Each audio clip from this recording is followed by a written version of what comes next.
Assalamualaikum warahmatullahi wabarakatuh. Kami dari kelompok 6 akan berdiskusi tentang karakteristik pembelajaran abad 21 serta profil guru yang diperlukan.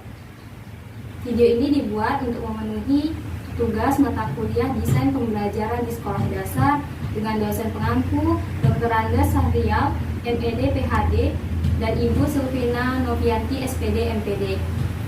Kelompok 6 terdiri dari Wardatul Fitri dengan NIM A1 D1 21106, Nur Aini dengan NIM A1 D1 21112, Tera Dies Yuniza dengan NIM A1 D1 21127, Della Angelina dengan NIM A1 D1 21128, dan Irfan dengan NIM A1 D1 21131. Adapun dalam diskusi kali ini kami akan membahas beberapa konsep. Yang pertama ada fenomena dan karakteristik pembelajaran abad 21. Yang kedua ada karakteristik peserta didik abad 21. Yang ketiga peran guru dalam pembelajaran abad 21. Yang keempat model-model pembelajaran abad 21. Dan yang kelima penerapan TPACK sebagai kerangka integrasi teknologi dalam pembelajaran abad 21. Baiklah teman-teman, kita akan membahas materi yang pertama, yakni tentang fenomena dan karakteristik pembelajaran abad 21. Sama-sama kita ketahui bahwa pembahasan pertama ini tentang fenomena dan karakteristik pembelajaran abad 21 tentunya tidak lekat dari proses belajar. Belajar sendiri adalah kegiatan yang dilakukan dengan sengaja atau tidak sengaja oleh setiap individu. Teman-teman lain ada definisi yang berkaitan dengan belajar juga nggak? Bisa disampaikan? Kalau menurut aku belajar adalah suatu proses untuk mendapatkan ilmu pengetahuan. Nah, ya benar juga yang dikatakan Irfan. Kita tentunya kalau belajar ya tentu gunanya untuk mendapat ilmu atau manfaat sendiri dari pengetahuan tersebut. Terkait dengan abad 21. Abad 21 ini kalau kita lihat-lihat ditandai dengan perubahan zaman, dengan perubahan teknologi juga. Kan kita ketahui bahwa pembelajaran tentunya mengikuti proses dari perkembangan zaman. Jika nggak mungkin setiap zaman setiap pembelajaran itu nggak ada mengalami perubahan. Kan kita ketahui bahwa pembelajaran tentunya disesuaikan dengan kebutuhan di masa sekarang. Sekarang kita mengenal dengan abad 21 yang tentunya ditandai dengan teknologi. Iya. Perkembangan itu karena tidak akan terlepas dari kemajuan teknologi. Ya.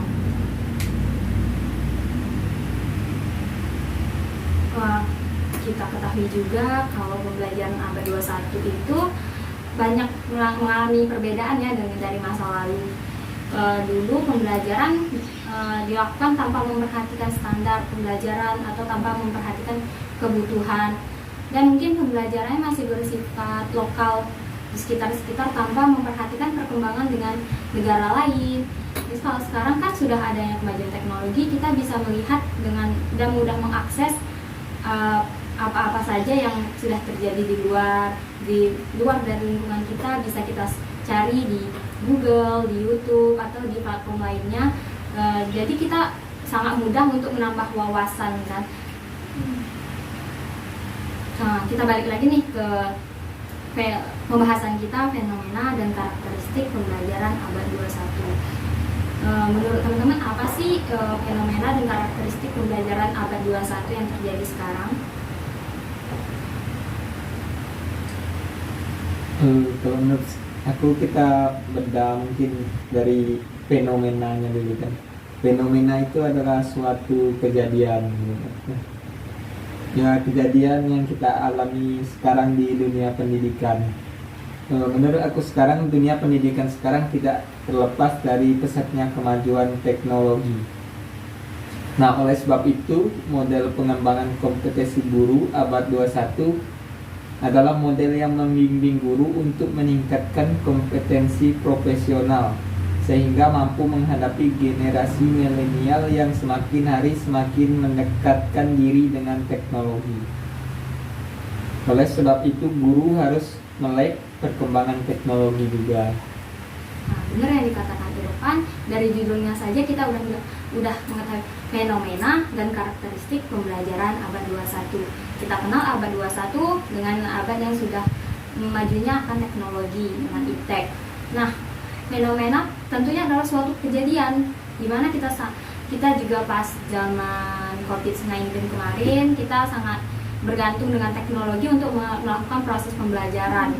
Di situ kita menggunakan Zoom, terus ada juga Google Meet, terus juga untuk waktu itu kan kita masih SMA nih, kita untuk ujian-ujian kita pakai Google Form, terus ada aplikasi apa? Edmodo. Terus kita juga banyak mendapatkan buku e-modul gitu. Jadi untuk fenomena sendiri tentunya udah pernah kita alami bagaimana fenomena pembelajaran abad 21, apalagi waktu ada wabah kemarin kan. Teknologi emang dibutuhkan pada waktu itu, Ya. pada Pandemi kemarin sangat dibutuhkan, tapi sekarang pun juga masih sangat dibutuhkan. Karena terkadang misalkan kita sekarang kan kuliah nih, dosen ada yang berhalangan hadir atau sedang dalam kondisi apa, kitanya sedang kurang sehat atau bagaimana, masih kita bisa melakukan pembelajaran daring dalam jaringan. Mungkin itu melalui Google Meet ataupun Zoom. Dan sekarang kita juga pakai e-learning untuk mengumpulkan tugas. Jadi lebih terstruktur aja sih dengan kemajuan ilmu teknologi ini. Oke teman-teman, di dalam fenomena dan karakteristik pembelajaran abad 21 tentunya ada berbagai macam bentuk ataupun pembagian dari karakteristik dan pembelajaran abad 21. Teman-teman bisa nggak nyebutin apa aja sih menurut teman-teman yang termasuk dalam karakteristik pembelajaran abad 21?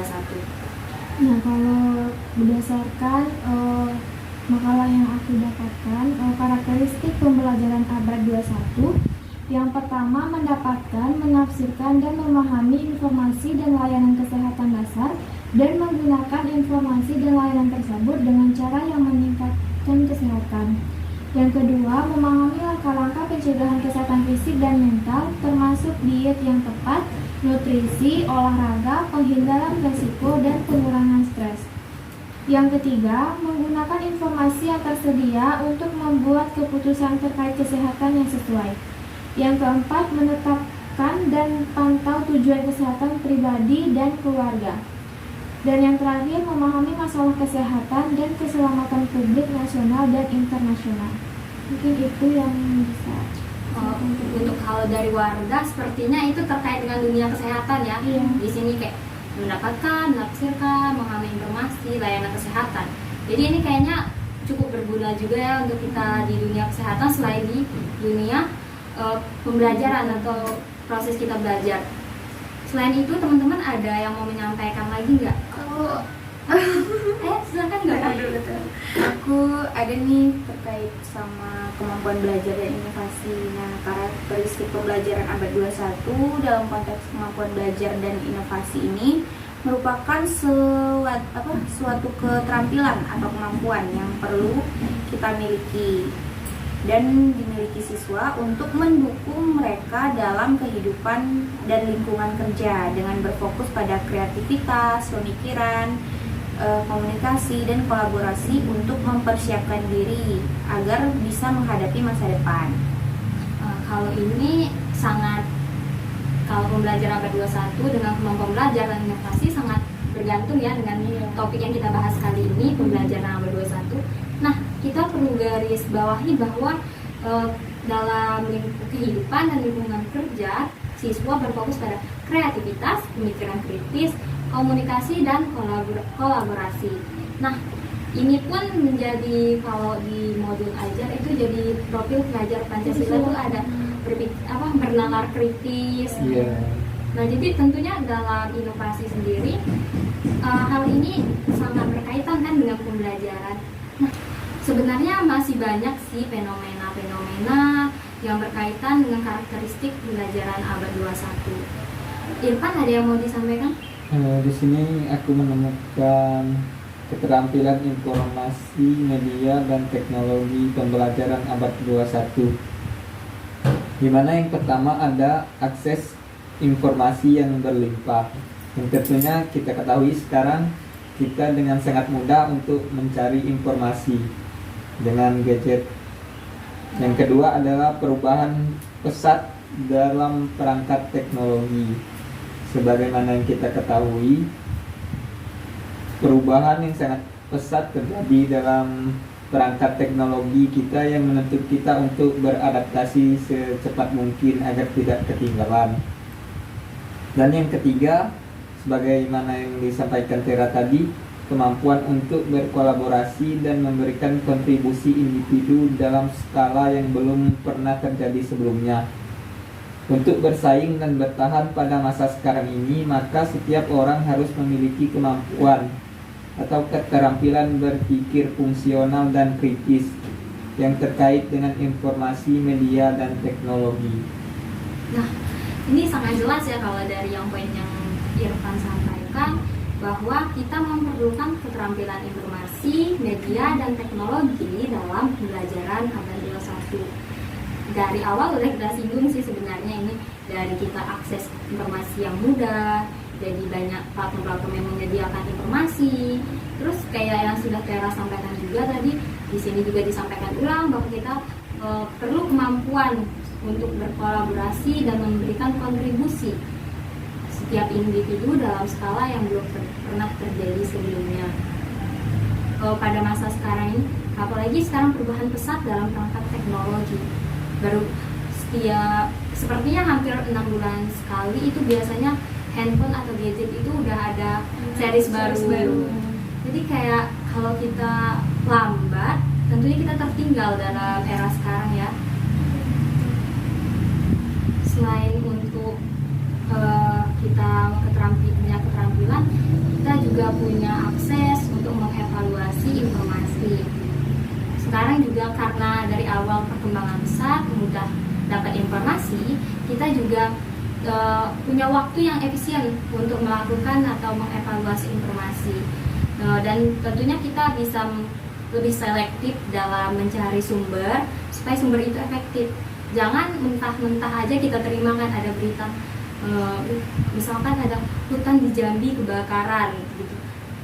Toh jangan langsung lihat dari judul, ini hutan di Jambi kebakaran gini. Padahal kita belum lihat kan sumbernya, entah itu cuma artikel karangan penulis pribadi, blog-blog yang nggak bisa dipertanggungjawabkan. Jadi kalau mau dapat berita itu kita lihat sumbernya supaya berita itu menjadi valid dan efektif.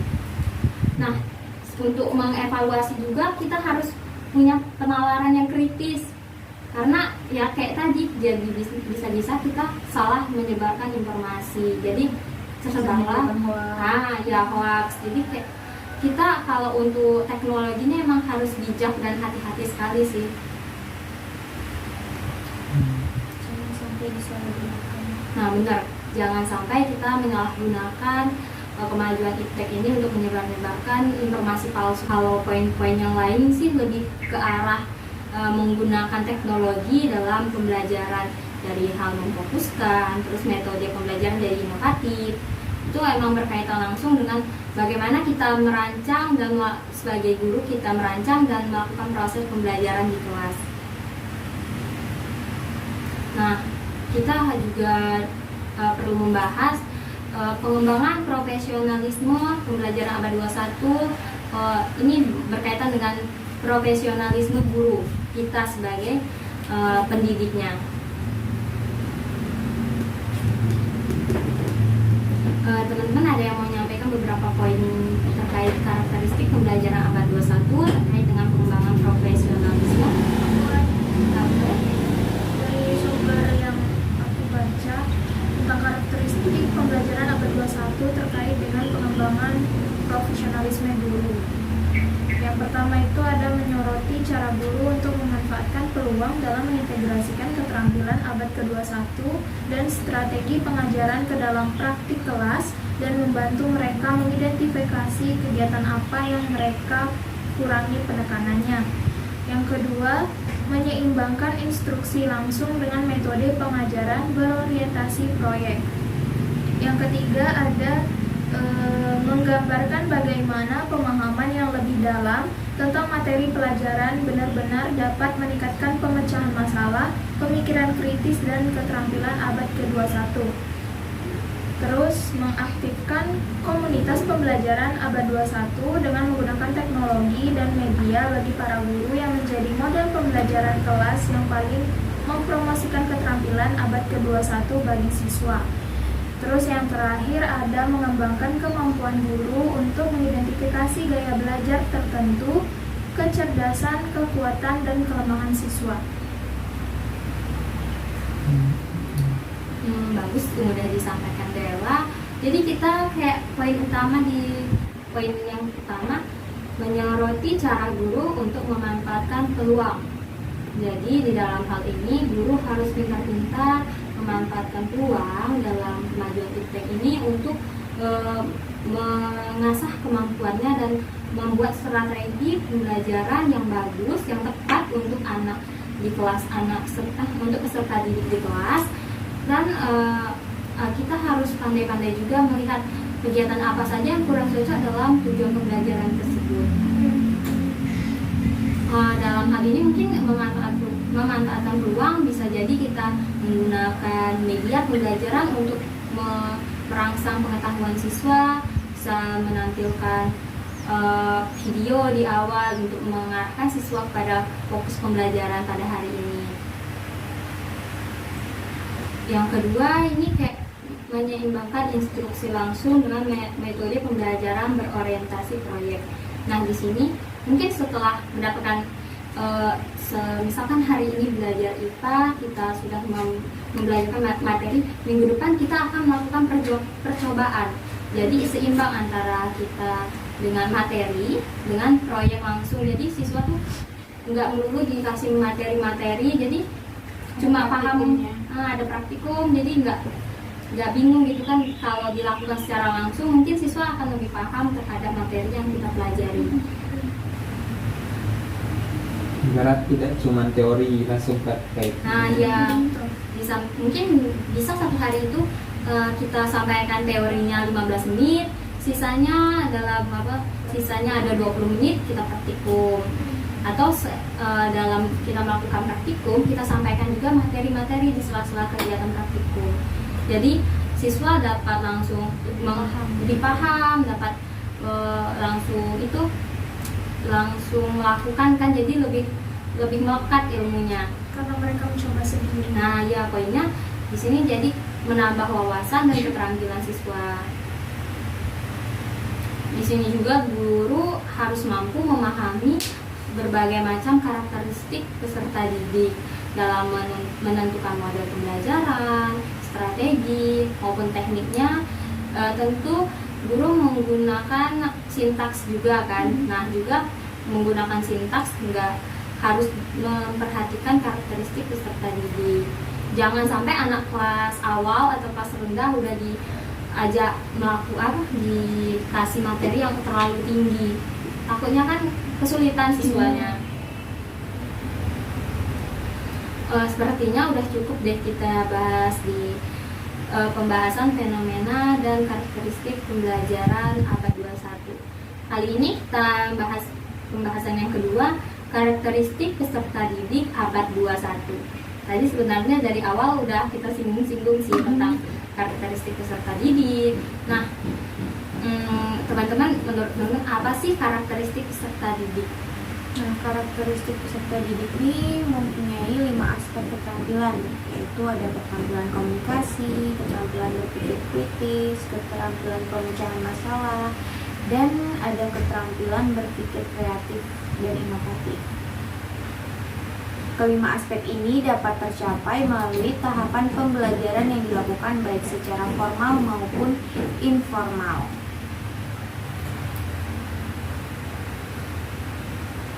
Oke, kalau kata Tera tadi Karakteristik peserta didik abad 21 ada 5 aspek.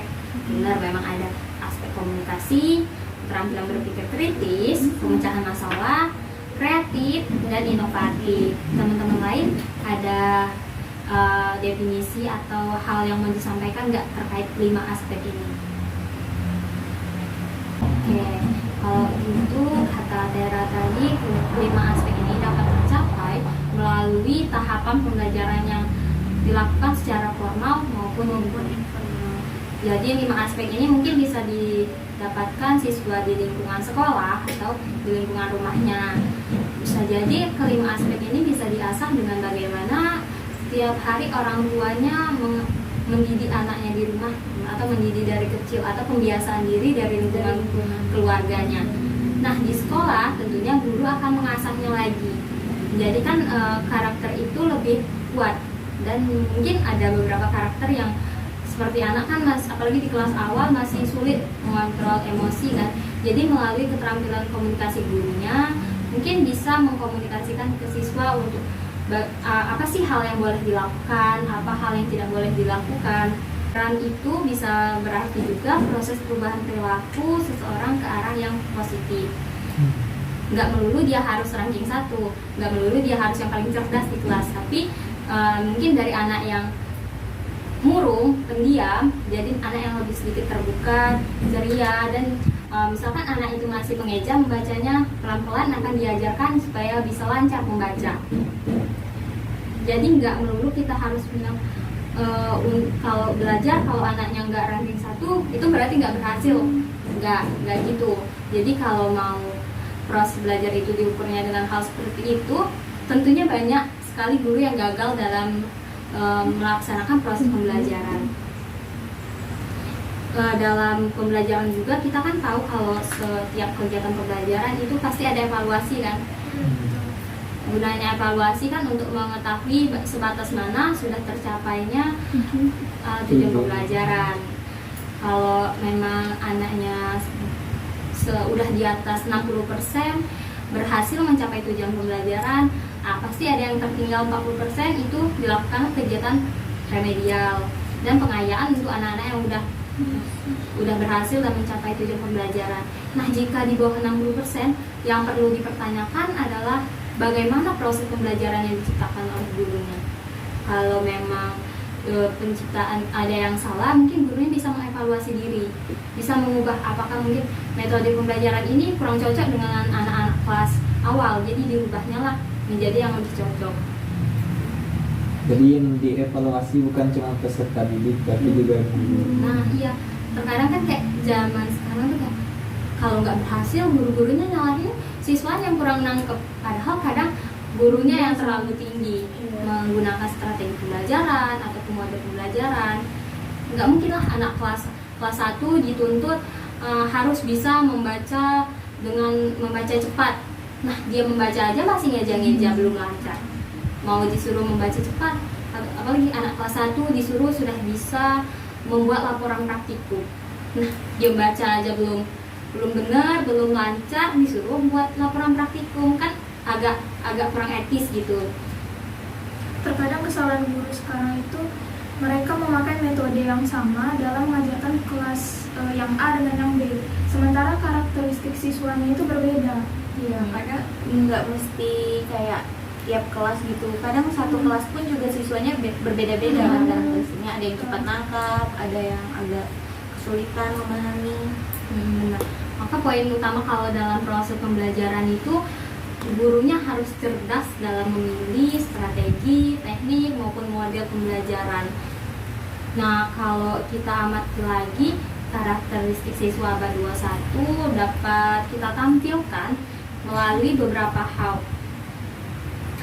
Menurut teman-teman beberapa hal itu apa aja sih? Di sini yang pertama ada keterampilan belajar dan inovasi, berpikir kritis dan pemecahan masalah dalam komunikasi dan kreativitas kolaboratif dan inovatif. Yang kedua, keahlian literasi digital, literasi media baru, dan literasi ICT. Dan yang ketiga ada kecakapan hidup dan karir, memiliki kemampuan inisiatif yang fleksibel dan inisiatif adaptif, dan kecakapan diri secara sosial dan interaksi antar budaya, kecakapan kepemimpinan produktif dan akuntabel, serta bertanggung jawab. Benar, kalau dari uraian yang kita sampaikan dari awal, yang dia sampaikan itu kan udah cukup bagus. Maka balik lagi nih dari keterampilan pertama ini, bagaimana anak itu belajar dan bagaimana inovasi yang digunakan atau yang diciptakan oleh anak tersebut. Terus karena kita zaman yang digital, tentunya dapat diukur juga dari keterampilan literasi digital anak. Lalu ada kecakapan hidup dan karir. Ini mungkin untuk ke masa depannya dapat diukur dari seperti itu, dari kecakapan hidup dan karir anak. Kalau anak udah dari kecil belajar dan memiliki inovasi yang bagus, serta dilengkapi dengan literasi digitalnya juga yang bagus, tentunya kecakapan hidup dan karirnya akan terjamin. Mungkin kalau salah satu kecakapan di atas di antara literasi digital dan belajar tadi ada yang kurang, mungkin kecakapan hidup dan karir mereka akan tidak stabil, naik turun. Kayak punya usaha, kalau nggak kreatif, nggak inovatif, tentunya usaha tersebut bisa jadi tidak diminati oleh orang banyak. Nah, kalau literasi digital kita bisa gunakan untuk, kalau dalam proses usaha kita gunakan untuk menyebarkan atau promosi. Nah, lalu apa sih peran guru abad 21 ini? Kalau berdasarkan sumber yang aku temukan, bahwa menurut Yono pada tahun 2021 halaman 96, guru pada abad 21 berperan sebagai fasilitator yang menyediakan stimulus baik berupa strategi pembelajaran, bimbingan, dan bantuan ketika peserta didik mengalami kesulitan belajar. Guru juga dapat menggunakan media seperti YouTube untuk memotivasi siswa untuk belajar terkait materi yang sudah disampaikan dan mencari tahu lebih lanjut terkait materi itu lewat internet. Yang apa, Vera ada yang itu? Kalau menurut Budianti tahun 2020 menegaskan bahwa salah satu dari 5 faktor penentu keberhasilan siswa dalam mencapai prestasi adalah peran guru. Nah, peran guru ini tidak hanya sebagai pendidik, tetapi juga pembimbing bagi peserta didik. Di sini aku menemukan kalimat yang menarik mungkin untuk kita diskusikan. Di sini ada peran guru abad 21 menjadi lebih menarik sekaligus lebih menantang. Guru abad 21 harus memiliki atau harus bisa menjadi guru yang mempesona. Nah, mungkin bisa kita diskusikan lebih dalam sedikit. Nah, terkait dengan yang dikatakan tadi kan, guru menjadi sosok yang lebih mempesona. Nah, kita ketahui bahwa disampaikan Vera dengan warga tadi, ada guru sebagai pembimbing, ada guru sebagai fasilitator. Nah, ini kalau fasilitator berarti kita menyediakan, ya kan? Nah, terkait dengan mempesona, jika kita praktikum barang-barang yang mungkin sulit untuk siswa SD temukan, jadi bawalah barang yang sederhana. Guru bisa membuat media yang sederhana agar di mata mereka jadi mempesona, Sehingga menarik. ya menarik. Dari guru sebagai fasilitator tadi menyediakan media yang sederhana namun menarik. Nah, dia jadi menjadi sosok yang mempesona di hadapan siswanya Karena bisa menarik perhatian siswa. Nah, poinnya ada menarik perhatian siswa, dan juga dalam hal ini, wah, ibu guru, bapak guru kreatif ya. Ternyata barang ini bisa kita gunakan untuk kegiatan pembelajaran. Kayak misalkan kalau kita belajar matematika, ada bangun datar, ada persegi panjang. Nah, kita kenal juga ada pembuatan media manipulatif yang bisa kita putar, yang bisa kita lipat. Nah, itu bisa kita lihat, karena kita otak-atik kan supaya jadinya jadi media atau tenaganya. Nah, kalau gurunya tadi, kalau gurunya biasanya membuat kali ini kita cuma memanfaatkan barang di sekitar. Jadi, wah ternyata bentuk nyata dari persegi panjang itu adalah pintu. Bentuk nyata dari persegi adalah jendela.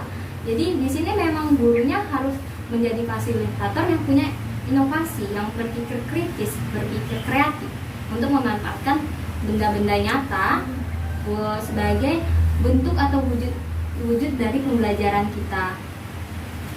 Kalau udah kayak gitu, tentunya peserta didik kan jadi terpesona dengan gurunya. Jadi menjadi sosok, wah mungkin dia cerita di rumah, Bu, Pak, tadi belajar gini loh, tadi belajar tentang bangun data. Gurunya itu bilang kalau pintu itu merupakan persegi panjang.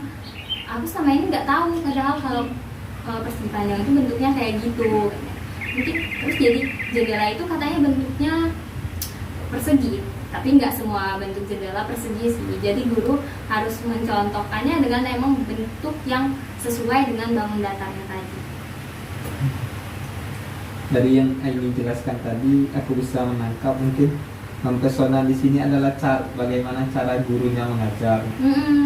Misalnya cara gurunya menggunakan pendekatan-pendekatan yang lebih mudah dimengerti oleh para peserta didik, dan mungkin dengan alat dan bahan yang bisa ditemui di sekitar lingkungan siswa, sehingga siswa lebih mudah untuk menangkap pembelajaran tersebut.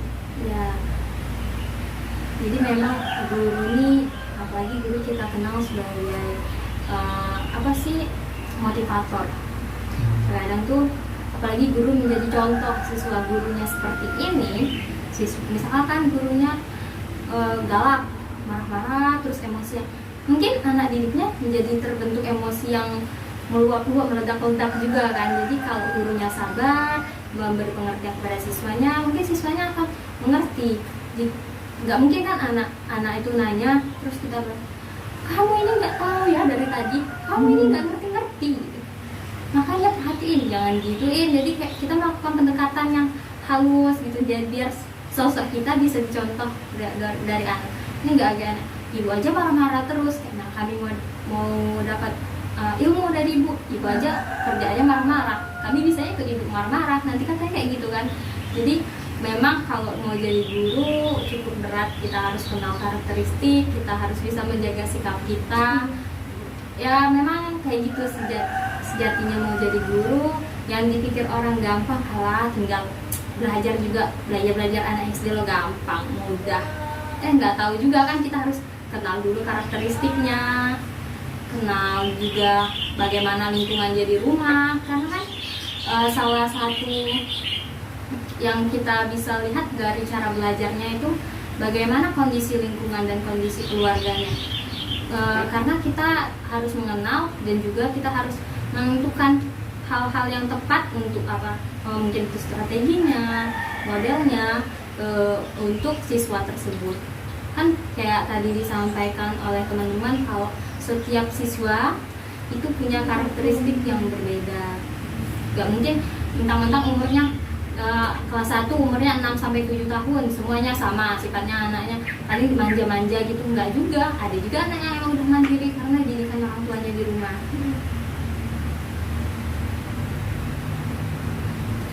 Untuk peran guru di sini juga sangat banyak ya, apalagi dikaitkan dengan perkembangan dunia teknologi dan informasi yang mempunyai dampak bagi dunia pendidikan. Guru sebagai pengajar harus mampu mengembangkan keterampilan yang sesuai dengan kemajuan teknologi itu agar mampu menjalankan perannya sebagai guru dan mampu menjadi guru yang berkualitas. Nah, selain tadi kata Irfan kan, guru yang menjadi mempesona ini guru yang harus berkualitas.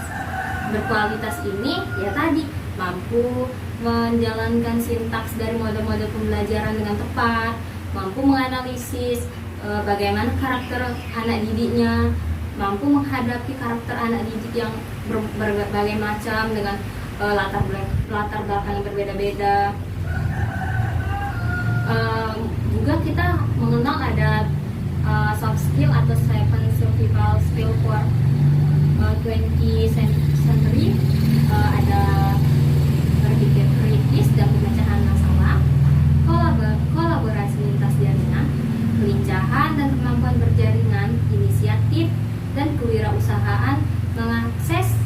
menganalisis informasi, komunikasi yang efektif, dan keingintahuan dan imajinasi. 7 skill ini jarang sekali diajarkan di sekolah melalui kelas.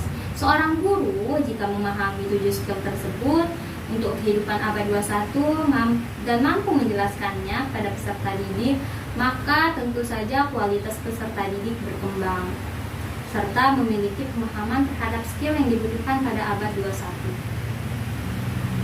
Karena memang anak-anak zaman sekarang dituntut memiliki pola pikir atau pola nalar yang kritis. Karena dalam membuat salah satu perangkat dan bahan belajar seperti modul ajar tadi, ada poin berpikir kritis, bernalar kritis. Dan dibiasakan juga kita seorang guru menggunakan model pembelajaran berbasis masalah. Karena memang mungkin dengan harapan langsung menggunakan masalah, siswa lebih gampang untuk memahami apa sih yang tujuan kita belajar ini. Dan kemudian juga kalau kolaborasi, komunikasi ini memang dari dulu memang sangat penting untuk siswa sekolah dasar. Untuk pembahasan peran guru dalam abad 21 ini, kira-kira menurut teman-teman masih perlu kita bahas lebih lanjut atau kita cukupkan dulu? Seperti dibahas dari awal, kita akan membahas model-model pembelajaran abad 21. Coba teman-teman sampaikan model-model pembelajaran di abad 21 itu apa aja? Model-model pembelajaran di abad 21 itu ada discovery learning, ada inquiry learning, ada problem based learning atau PBL,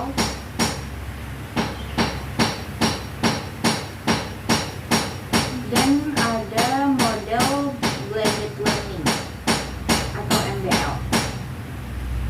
Terus ada project based learning atau PJBL.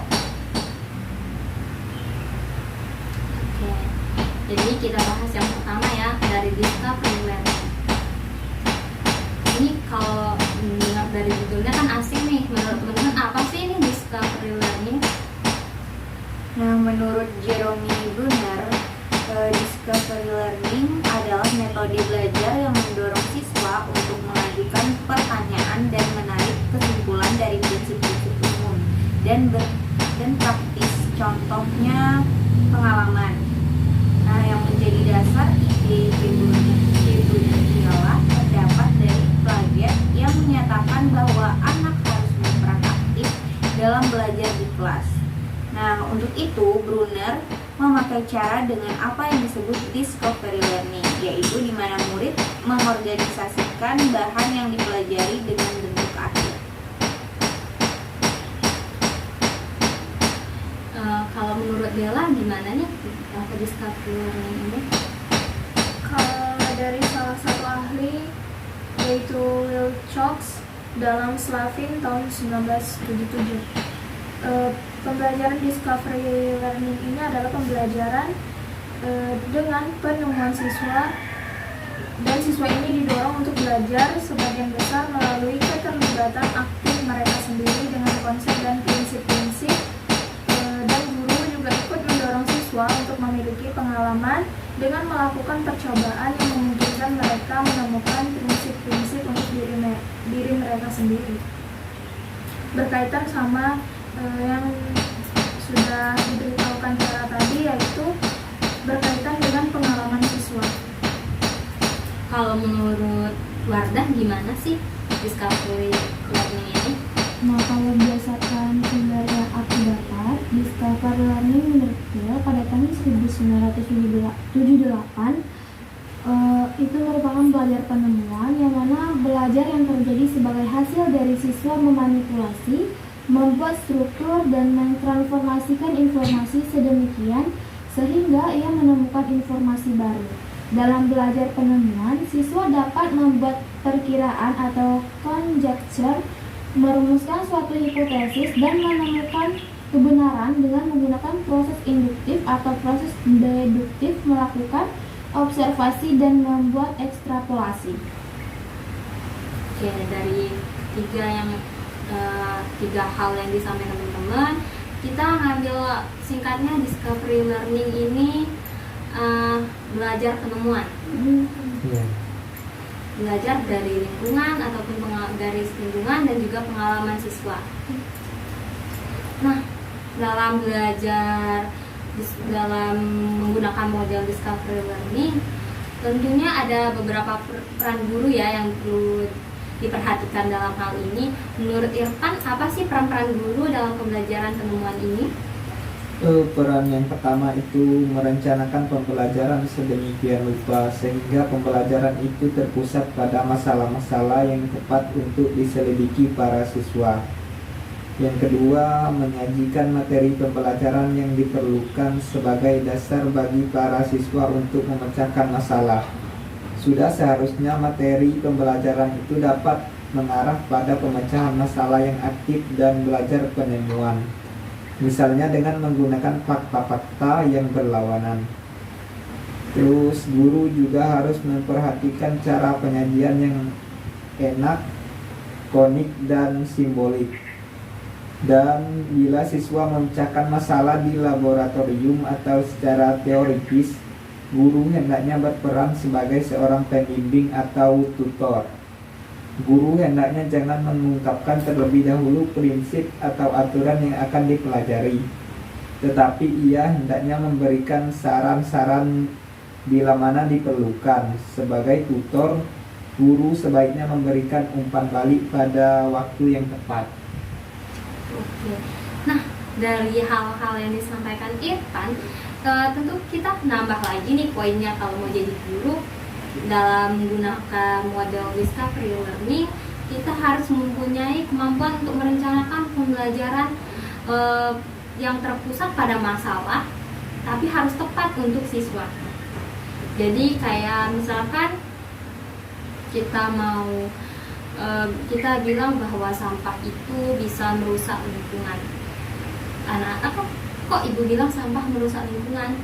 Nah, jadi kita bisa bawanya langsung. Coba lihat di sekitar rumah kalian, dilihat di got, ada sampah kan di situ. Kalau ada sampah, bagaimana kondisi airnya? Keruh, pasti kotor, pasti bau. Nah, jadi kalau kita tidak kreatif, kita tidak tepat atau membuat masalah yang untuk diselidiki siswa, maka pembelajaran ini mungkin menjadi masalah. Bukan menjadi pembelajaran dengan penemuan, tapi pembelajaran yang membawa masalah ujung-ujungnya, ya kan? Iya, benar. Jadi guru di sini harus pintar untuk memilih masalah yang tepat untuk diselidiki siswa. Nah, maksud tepat di sini mungkin tidak membahayakan siswa juga. Kayak misalkan praktikum, ambillah yang di lingkungan sekitar sekolah aja. Jangan bawa-bawa nyampe. Kita mau lihat zebra cross, ayo kita ke jalan. Jangan, nanti anaknya ya kenapa-napa pula di jalan kan. Terus kita harus menyajikan materi pelajaran yang diperlukan. Nah, tentunya kalau mau praktikum, atau kita mau memecahkan suatu masalah, kita harus punya dasar dulu. Jadi guru di sini perlu menyampaikan materi dulu di kelas. Baru nanti sama-sama bersama kelompoknya, bersama gurunya tadi, kita pecahkan sama-sama masalahnya. Nah, juga kita harus memperhatikan cara penyajian yang enak dilihat, yang ikonik, dan simbolnya jelas.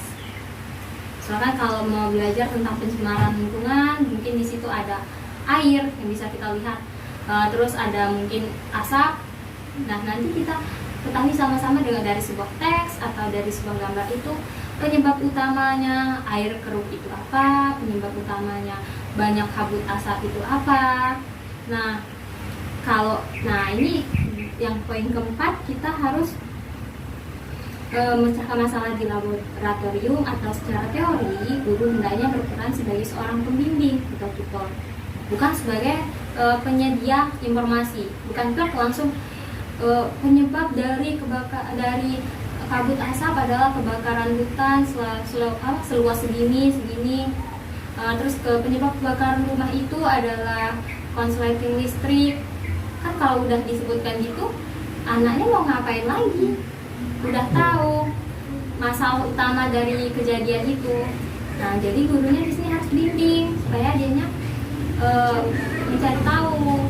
Nah, kalau kayak kabut asap tadi kan, mungkin kita lihat prosesnya mungkin dengan lihat apa video berikut.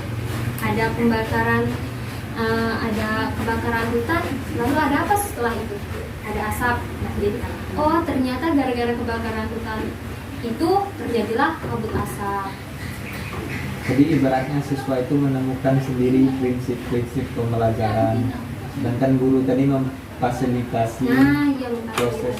Setelah kita membahas hal-hal di atas tadi, kita tentunya harus mengetahui langkah-langkah apa saja yang terdapat dalam pembelajaran discovery learning. Menurut teman-teman, langkah-langkah apa aja sih yang terdapat dalam model pembelajaran ini?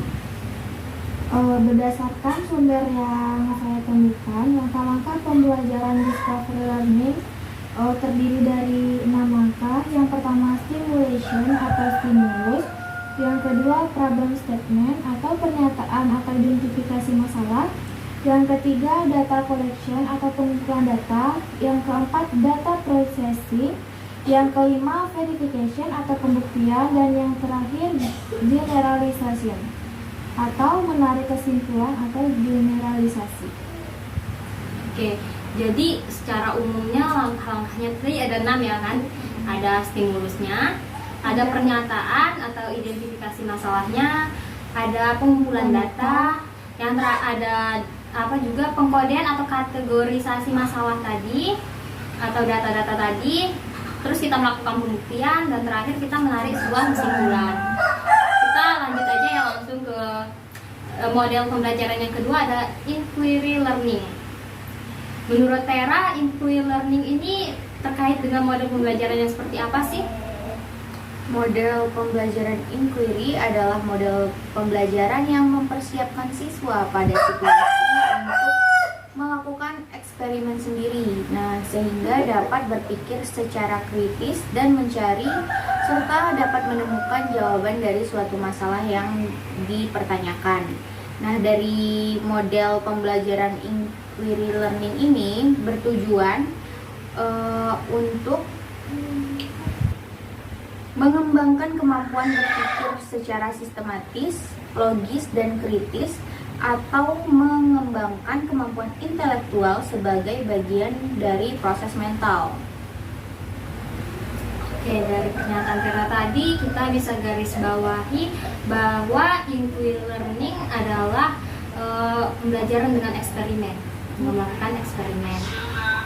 Nah, untuk manfaatnya sendiri banyak ya, bisa meningkatkan kemampuan berpikir siswa untuk mencari serta menemukan sendiri materi yang akan dipelajarinya. Juga terkait dengan lingkungan, juga melatih kepekaan diri, terus banyak hal lain lagi kan. Kalau menurut Irfan, dari model inquiry ini apa aja sih sintaks atau langkah-langkahnya?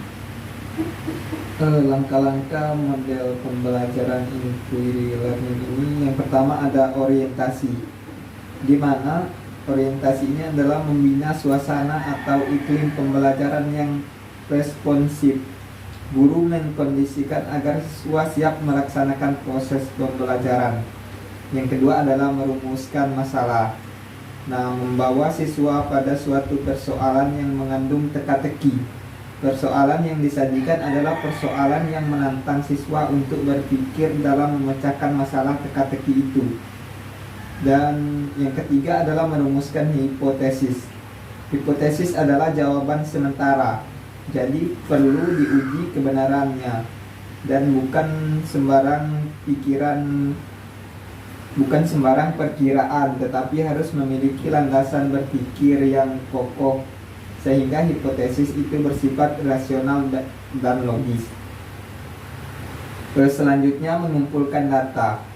Proses pengumpulan data bukan hanya memerlukan motivasi dalam belajar, akan tetapi membutuhkan ketekunan dan kemampuan menggunakan potensi berpikirnya. Selanjutnya, menguji hipotesis. Proses menentukan jawaban sesuai dengan data dan informasi yang didapat dari pengumpulan data. Dan yang terakhir adalah menarik kesimpulan. Nah, proses mendeskripsikan temuan yang diperoleh berdasarkan hasil pengujian hipotesis. Guru sebaiknya harus dapat menunjukkan pada siswa data mana yang paling relevan. Nah, itulah tadi langkah-langkah model pembelajaran inquiry learning. Oke, setelah Irfan sampaikan langkah-langkah model pembelajaran inquiry learning, selanjutnya kita akan membahas model problem based learning atau PBL. Problem based learning atau PBL adalah metode belajar yang menggunakan masalah sebagai langkah awal dalam mengumpulkan dan mengintegrasikan pengetahuan baru. Tujuan yang ingin dicapai oleh PBL adalah kemampuan siswa untuk berpikir kritis, sistematis, dan logis untuk menemukan alternatif pemecah masalah melalui eksplorasi data secara empiris dalam rangka menumbuhkan sikap ilmiah. Menurut Della, dari pengertian di atas, langkah-langkah apa saja yang terdapat dalam PBL? Langkah-langkah yang pertamanya itu adalah pengajuan permasalahan, di mana guru membuat soal-soal atau pertanyaan-pertanyaan yang diajukan yang bersifat tidak terstruktur dengan baik, dalam artian untuk penyelesaiannya diperlukan informasi dan data lebih lanjut. Jadi guru ini membimbing siswa untuk mencari informasi untuk menjawab permasalahannya. Terus yang kedua adalah apa yang diketahui dari permasalahan. Melihat permasalahan dari segi pengetahuan yang telah dimiliki sebelumnya. Kelompok mendiskusikan dan menyepakati batasan-batasan mengenai permasalahan tersebut. Mungkin hal ini dilakukan dalam kegiatan atau kerja kelompok. Terus yang ketiga, apa yang tidak diketahui dari permasalahan. Kelompok membuat daftar pertanyaan yang harus dijawab untuk permasalahan. Kelompok perlu merumuskan tujuan pembelajaran, menentukan informasi yang dibutuhkan, dan bagaimana informasi itu diperoleh. Terus yang keempat adalah alternatif pemecahan masalah, di mana anggota kelompok harus mendiskusikan, mengevaluasi, dan mengorganisir hipotesis dan mengubah hipotesis, menentukan dan mengalokasikan tugas-tugas, mengembangkan rencana untuk mendapatkan informasi yang dibutuhkan.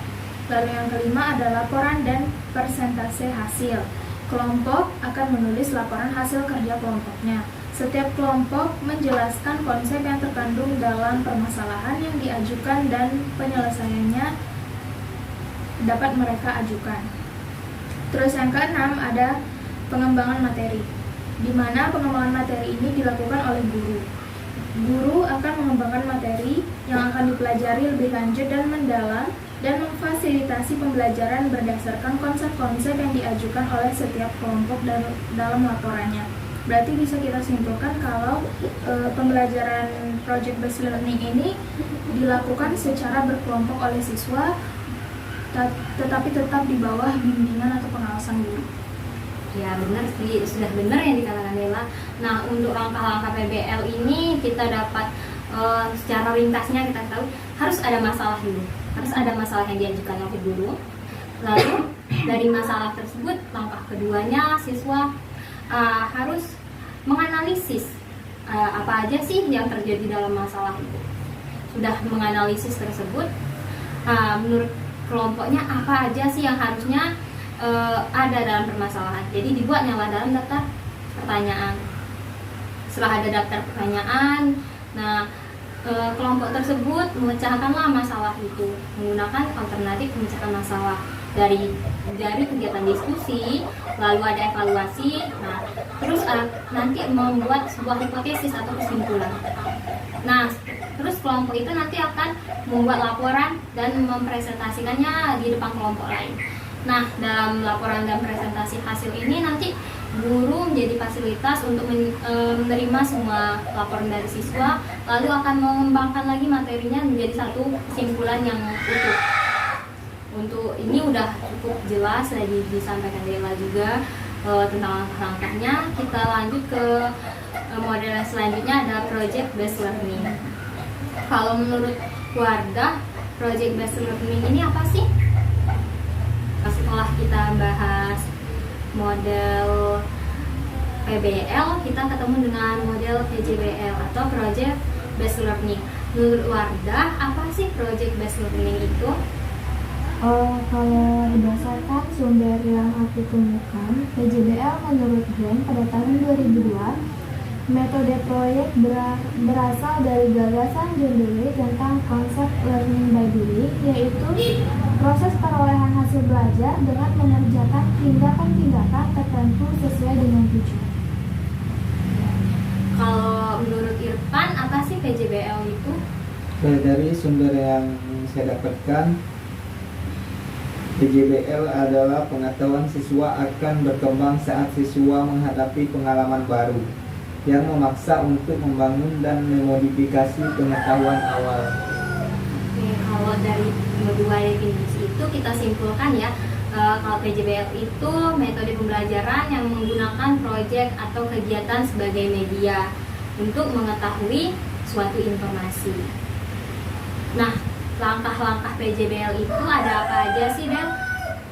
Langkah-langkah PJBL itu yang pertama penentuan proyek, yang kedua ada perancangan langkah-langkah penyelesaian proyek, yang ketiga penyusunan jadwal pelaksanaan proyek yang meliputi membuat timeline, membuat deadline, membawa peserta didik agar merencanakan cara yang baru, terus ada membimbing peserta didik ketika mereka membuat cara yang tidak berhubungan dengan proyek, dan yang terakhir itu meminta peserta didik untuk membuat penjelasan atau alasan tentang pemilihan suatu cara.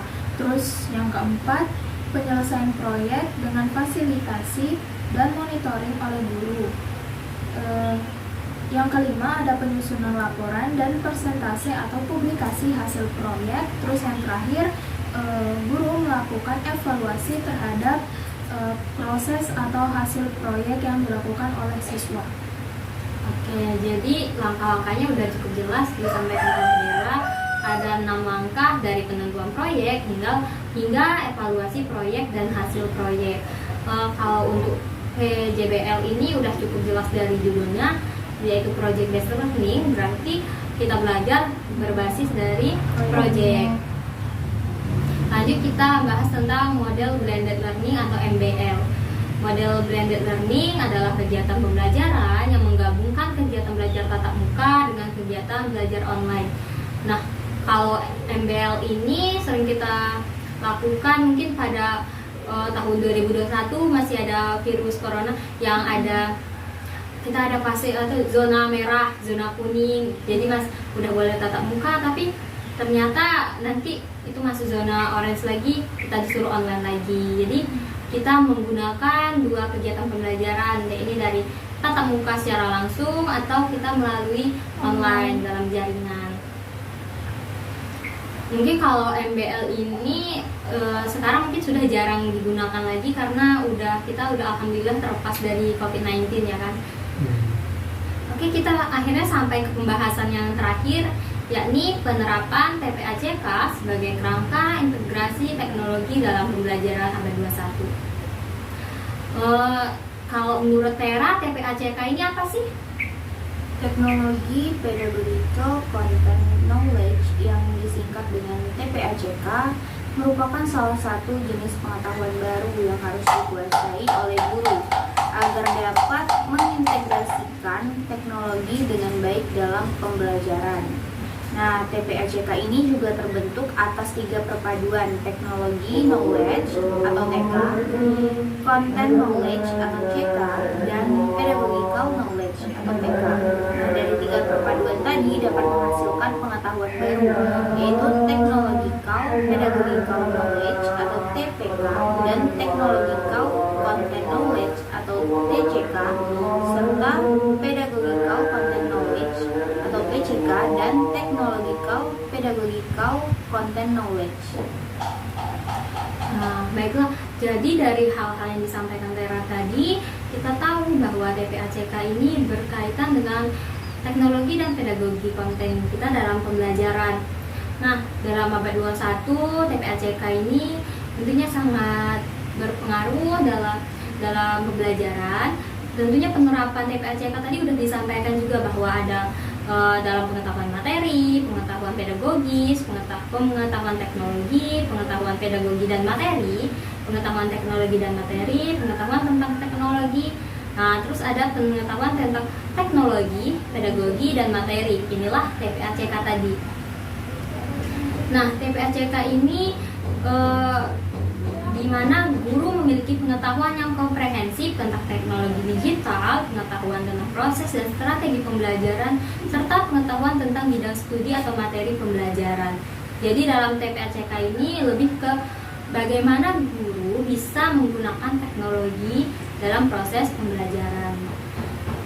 Kalau untuk TPACK sepertinya cukup kita sampai di situ saja pembahasannya, karena udah cukup jelas kita bahwa ada pengetahuan dari materi hingga pengetahuan dari teknologinya, pedagogi serta materinya yang disingkat menjadi TPACK. Nah, TPACK ini kalau diperhatikan dalam pembelajaran diterapkan dalam beberapa hal. Wardah bisa coba disampaikan.